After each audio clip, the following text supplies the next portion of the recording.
once we've got it set up. Okay, so that's what we're going to use that for. I've also got this. This is just to anchor the rope if we need to. So let's have a little play with this.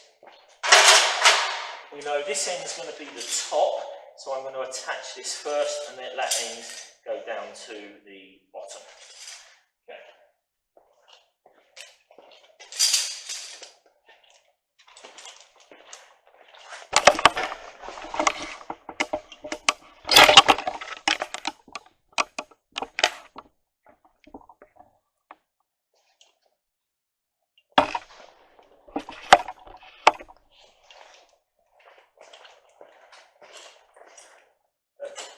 There's my anchor point.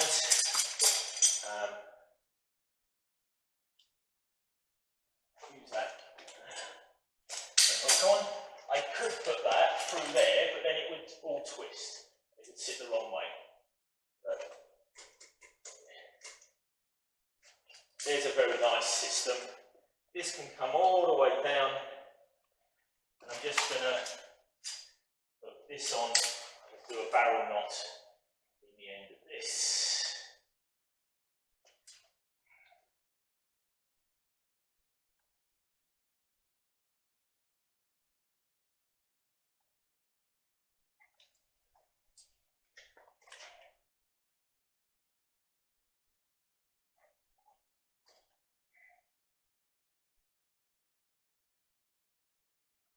Barrel knot there, so we don't lose that.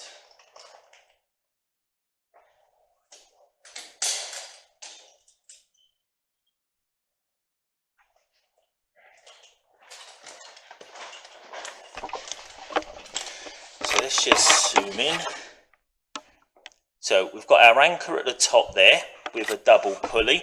The rope terminates there, so it starts at the bottom, and then all 4 strands come down to a double pulley at the bottom, which is attached to our load.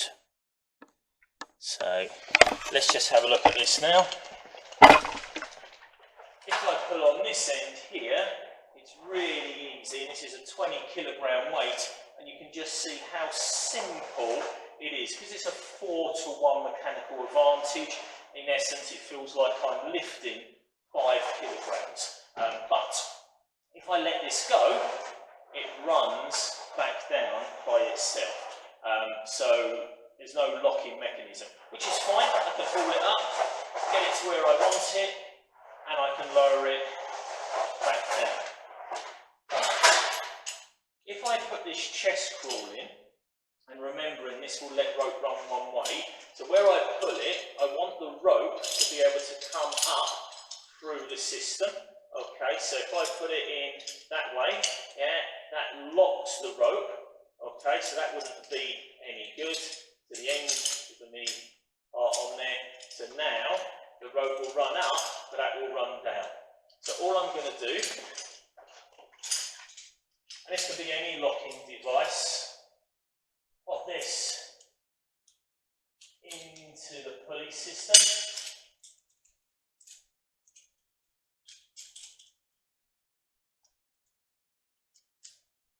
That's secure. Put that in there. I haven't changed anything apart from adding that in. Now when I pull down, I pull it, it's just as easy. If I let go, it locks. So all I've done is locked it. So I pull it up, let it go, and it locks it. That could be anything. That could be a hand jammer or anything, you know, but it locks it. It's really simple. I want to put it a bit more, it locks it. The only problem is I can't now let it down. The only way I can let it down is to take the weight, take the part out, and now I can let it down. So that's as simple as a 4-to-1 mechanical advantage with a stop in there. Job done. Trouble is you haven't always got an anchor, and you could have this set up ready to go, but you haven't got an anchor there. So let's whip our anchor out.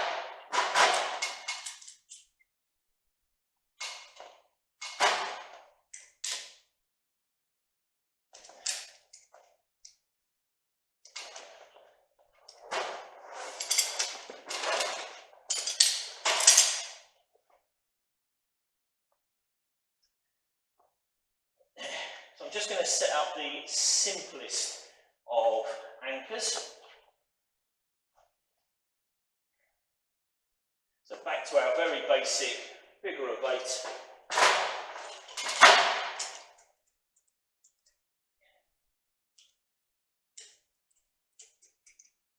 Pop that in there. So there's my figure 8. This is my working rope, and anywhere down the length of here, I want to set up that 4 to 1 haul. Well, what I can do is use one of these, and again, you could use a hand jammer, anything at all that fits on there, and the idea of this, it locks the rope. So, I bring back my 4 to 1, put that on there, do that up, get to wherever I want it. So if it wants to be here, pull down on all of that, that's locked where it is. If I want to adjust it so I can move it down, I can put it anywhere on the rope. I then got my 4 to 1 mechanical advantage, make sure my locking gear is in there, and then I'm done. And that will lock it and that will hold it in place. So I might just be hauling this enough to get it off of the gear that it's on so that I can attach it to lower it down. So just, again, it's just a lock in there, but I can use it wherever I want to on that rope.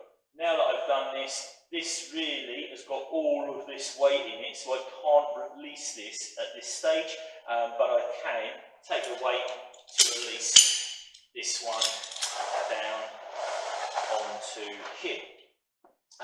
I could change this. I could put an ID in there as an example, so we could have an ID, and then I would actually be able to adjust the height on it there, or I could have an ID on the bottom of it, so I could kind of drop it all off once I've got it up. But again, that comes into other bits that we're going to be looking at when we start climbing up. So they're just the real basics of what we wanted to show you. Okay, so guys, just as a quick reminder, this is all here for you to practice. I would suggest you could do this on your own if you wanted to. You don't need to have other people. We never ever want you climbing any ropes whatsoever if you're on your own. It's just too dangerous, just in case, you never know. So we're always kind of on that safe caution. It's more fun doing it with other people, and you can bounce off of ideas. But the idea is these 3 bolts are permanently there. They're there for training purposes so that you can play, you can set up different anchors, you can set up different hauling systems, and it's really about you becoming familiar with the ropes. What we'd like you to do is get lots and lots of different ideas. The reason for that is when we go and do a job and something happens, we have to find anchors or we have to lower equipment in, whatever we need to do, because of the amount of different ideas that you've got, you'll be able to put them together to come up with solutions. So the whole point of you getting ideas is being able to formulate solutions for any potential problems. Always go back to the basics. So keep it nice and simple, keep it basic, but think about what you're going to have to do. So, is it worth lowering anyone down off of a rope? What's at the bottom? If it terminates at the bottom where we are and we can't get people out, there's no point in lowering people up. You've got to set up a hauling system, so once you've lowered someone down, we can haul them back up again. If you are going from the bottom and going up, so there's access to the bottom, then it's worth lowering to the bottom, and maybe that's where our medics can be, the stretchers, and we can perform our rescues. So when you set up your static rope in the first place, no point having a hauling system, have a belaying system, but make sure you use the middle of the rope, so wherever they are, you've got enough rope to lower them the whole distance. So just them little considerations. Multiple anchors are always preferable. If you've got one single anchor, all of the weight is on that. You may end up lowering a rescuer on the same rope, so you've got 2 persons' weight plus all the equipment plus anything else. Off of 1 anchor, not very sensible. 2 anchors, you split the load instantly. 3 anchors, even better. But again, you can look at having separate ropes on separate anchors or using the same anchors. Just make sure you check them anchors, make sure you've got it either self-centralizing if you're going to be moving, or it all comes to one central point and all the weight is equally spread on them anchors. So I know it's been a long video, but I really do hope that this has been of some benefit to you. We do lots of short little videos with all of them knots. You need to practice, you need to be able to do the figure of 8, so you can do a refred, you need to do a figure of 8 on a bend, you need to do the figure of 8 with the bunny ears, so make sure you can do that. A figure of 8 can easily be adapted to a figure of 9. The difference with a figure of 9, it undoes slightly easier. You also need to be able to do the barrel knot. So the barrel knot is one that we've used quite a lot. We terminate ropes with it and we can tie into anchors. So they're the two main ones you've got to know for sure. The alpine butterfly is also a really handy knot to use. We can use it in multiple situations. So I would suggest that you learn that alpine butterfly. And then we also had that muncher hitch that we used for the dropping them down, but again with equipment we might not need that. Very similar to a clove hitch, we can use a clove hitch. You can find all these knots on the website, but they're the basic ones that you guys need to be practicing and you need to be good at. Come up here, get the training kit out, come and practice. Even if you're not climbing the ropes, you still need to be good at this stuff. So again, I hope it's really helped and I will see you on the next video.